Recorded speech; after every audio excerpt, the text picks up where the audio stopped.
آقا علیہ الصلوۃ والسلام نے فرمایا قال رسول اللہ صلی اللہ علیہ وآلہ وسلم ان فاطمہ تو ام ابیہا۔ آقا علیہ السلام فرماتے ہیں لوگوں سنو، امام عبد الرؤف المناوی اس کو اتحاف السائل میں، جس کا دوسرا نام ہے مناقب زہرا سلام اللہ علیہ، پوری کتاب لکھی ہے، امام سیوطی نے کتاب لکھی ہے، بھائی پڑھیں گے تو پتہ چلے گا نا۔ وہ یہ حدیث مصطفیٰ لے کے کہ آقا علیہ الصلوۃ والسلام فرماتے ہیں لوگوں سنو، بے شک میری بیٹی فاطمہ ام ابی ہے، اپنے باپ کی ام ہے۔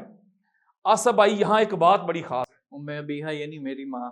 ہائے ہائے، اس کا ایک رخ یہ ہے باپ کی ماں، باپ کی، لیکن میں ایک دوسرا رخ آپ کی محبتوں کی نظر کرنا چاہتا ہوں۔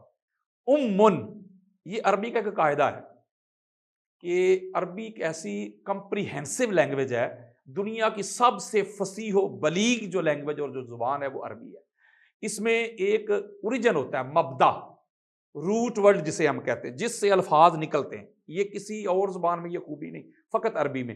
فرض کریں جیسے عین لام اور میم ہے، علم، یہ جو علم ہے ناصر بھائی یہ ہے اوریجن، مبدا، بگننگ، جڑ، روٹ ورڈ ہے یہ۔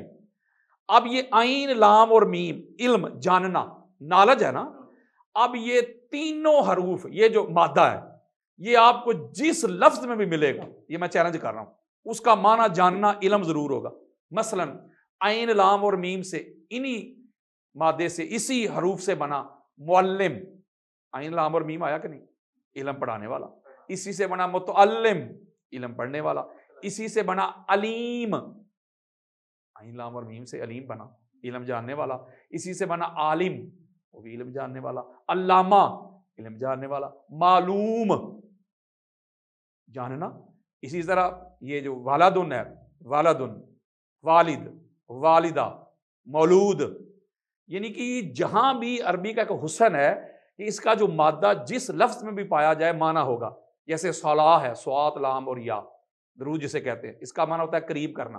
تسلا نارن حامیہ، قرآن کہتا ہے ان کو جہنم کے قریب کیا جائے گا، یہ معنی آ گیا نا، صاد، لام اور یا، یہ جو مادہ ہے۔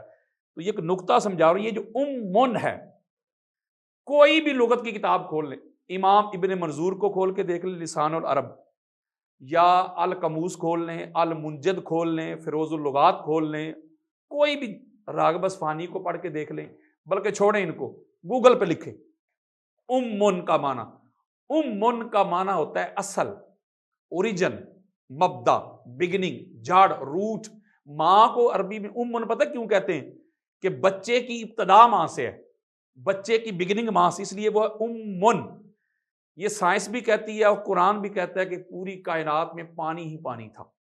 جو اس کائنات میں پہلی بستی بنی وہ تھی شہر مکہ۔ تو قرآن پڑھ کے دیکھ، اسے کہا جاتا ہے القرا، یعنی اس قریہ کی بگننگ، اصل، اوریجن، مبدا، بگننگ، جڑ۔ قرآن مجید فرقان حمید کی پہلی سورہ ہے سورہ فاتحہ، یعنی قرآن مجید کی بگننگ ہے نا سورہ فاتحہ، یعنی آغاز سورہ فاتحہ ہے۔ تو اسے کیا کہتے ہیں؟ القرآن، قرآن کی یعنی کہ قرآن کا آغاز، قرآن کی بگننگ۔ جتنے بھی علوم ہیں یا میری آپ کی تقدیر ہے، یہ ساری لوح محفوظ میں لکھی ہوئی ہے، ٹھیک ہے نا؟ تو لوح محفوظ کو قرآن کیا کہتا ہے؟ وَإِنَّهُ فِي أُمِّ الْكِتَابِ، وہ کتاب کی ہے۔ تو میں بات یہ سمجھانا چاہ رہا ہوں کہ من کا معنی ہوتا ہے اصل، اوریجن، مبدا، بگننگ، جڑ، روٹ، بلا تشبیہ و بلا مثال۔ ایک جملہ کہنے لگا ہوں، آقا ساری کائنات کی تو آپ ہیں۔ آپ خود فرماتے ہیں کہ سب سے پہلے اللہ نے میرے نور کو تخلیق کیا، پھر میرے نور سے کائنات کو تخلیق کیا، تو اصل کائنات تو آپ ہیں، کائنات کا مصدر اول تو آپ ہیں، آپ کائنات کی بگننگ ہیں، آپ وجہ تخلیق کائنات ہیں، آپ مقصود کائنات ہیں۔ یا رسول اللہ، کوئی آپ کی بھی اصل ہے؟ تو آقا علیہ السلام نے فرمایا انا فاطمہ تو ام ابیہا۔ آصف بھائی سنیں، میرے آقا نے فرمایا لوگو، محمد کی اصل کا نام زہرا ہے، محمد کی بگننگ کا نام زہرا ہے، محمد کے آغاز کا نام زہرا ہے۔ اس کا معنی کیا کہ جس نور سے اللہ نے محمد کی تخلیق کی ہے، اسی نور سے اللہ نے زہرا بطول کی تخلیق کی ہے۔ اور اسی کے اوپر میں ایک اور آپ کو دلیل دیتا ہوں تاکہ یہ بات جو ہے یہ دنیا تک پہنچے۔ یہ تو آپ کو پتہ ہے نا آصف بھائی، مجھے تھوڑا سا زیادہ ٹائم لگ رہا ہے اس کے لیے میں معذرت چاہتا ہوں، ذرا معذرت چاہتا ہوں، ہو سکتا ہے کہ آپ کے مائنڈ میں کوئی سوال ہو، لیکن میں چاہتا ہوں کہ میں ذرا ٹریک سے اتر نہ جاؤں۔ دیکھیں کہ جب قرآن مجید فرقان حمید کے بعد اہل سنت کا یہ موقف ہے کہ بخاری ہمارے لیے بڑی معتبر ہے، ٹھیک ہے نا، ہم کہتے ہیں کہ یہ سب سے اعلیٰ کتاب ہے، بلکہ بخاری اور مسلم شیخین کہا جاتا ہے امام بخاری کو اور امام مسلم کو۔ آقا علیہ الصلوۃ والسلام نے فرمایا نا کہ فاطمہ تو بدعۃ منی فمن اغضبھا اغضبنی، فاطمہ میرا ٹکڑا ہے، اس نے زہرا کو ناراض کیا، غضبناک کیا، اس نے محمد کو کیا ٹکڑا۔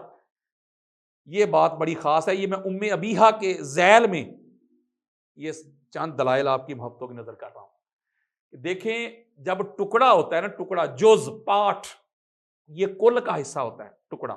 قرآن مجید فرقان حمید کی 114 صورتیں اگر الگ الگ کر دیں، سورہ کوثر کسی کے ہاتھ میں ہو، سورہ یاسین ہو، سورہ آل عمران ہو یا بقرہ ہو، تو یہ قرآن کے جز ہیں، ٹکڑے ہیں۔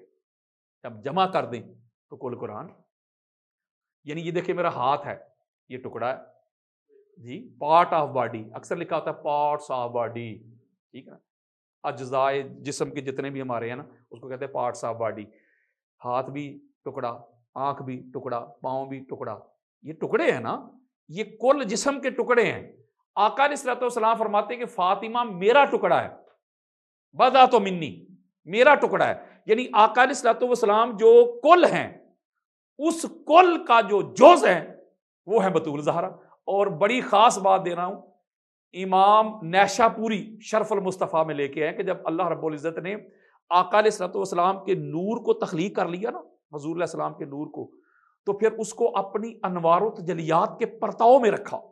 بڑی خاص بات ہے آصف بھائی، اللہ نے پاک محمد پر اپنی رحمتوں کا پرتاؤ ڈالا، اپنے کمال کا، اپنے جمال کا، اپنے جلال کا پرتاؤ ڈالا۔ وہ اللہ کی رحمت کی بارشیں جو کل پہ، آصف بھائی وہ جو کل پہ برس رہی تھیں تو کیا ٹکڑے پہ نہیں برس رہی تھی؟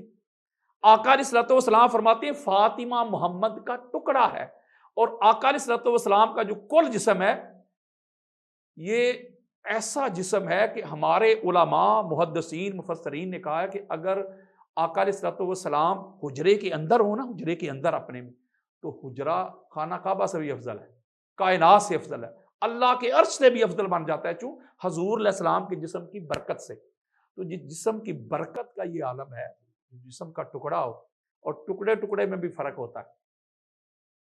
قرآن مجید فرقان حمید کی 114 صورتیں ہیں نا، 114 ٹکڑے ہیں، لیکن سورہ اخلاص پڑھ کے دیکھ لیں، آقا علیہ السلام فرماتے 3 مرتبہ پڑھو کل کا ثواب ہے۔ تو ٹکڑے تو اور بھی ہیں، لیکن اس ٹکڑے کا دیکھ لیں، آقا فرمانے 3 مرتبہ پڑھ لو کل کا ثواب اور اجر لو۔ تو ایک اور بڑی خاص بات ہے، حضور نے فرمایا فاطمہ تو بدعۃ منی، فاطمہ میرا ٹکڑا ہے۔ ایک مقام پہ فرمایا فاطمہ تو مدغۃ منی، امام احمد بن حنبل لے کے آئے، فاطمہ میرا مدغہ ہے۔ ایک مقام پہ فرمایا فاطمہ تو شجنۃ منی۔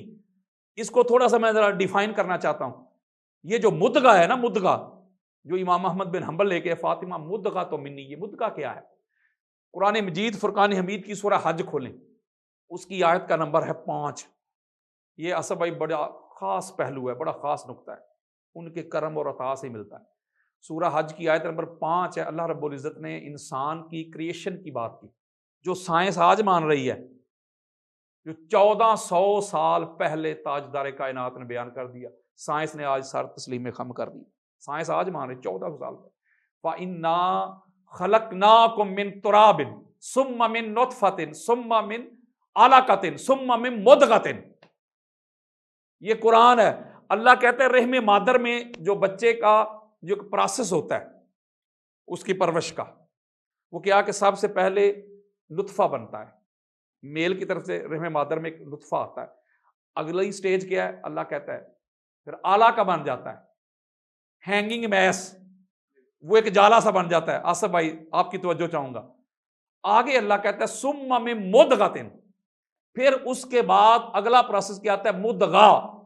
جب مدغہ بنتا ہے نا رحم مادر میں، جب وہ لوتھڑا بنتا ہے گوشت کا، تو قرآن کہتا ہے، حدیث کہتی ہے، سائنس کہتی ہے، پھر اس مدغہ میں اللہ روح ڈالتا ہے۔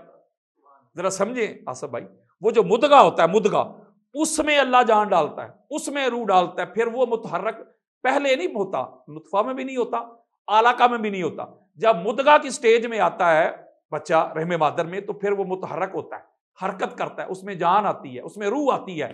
تو حضور فرماتے ہیں فاطمہ تو مدغہ تو منی، لوگو فاطمہ محمد کا وہ ٹکڑا نہیں جیسے ہر بیٹی باپ کا ٹکڑا ہوتی ہے، فاطمہ محمد کا وہ مدغہ ہے، فاطمہ میں محمد کی جان بستی ہے۔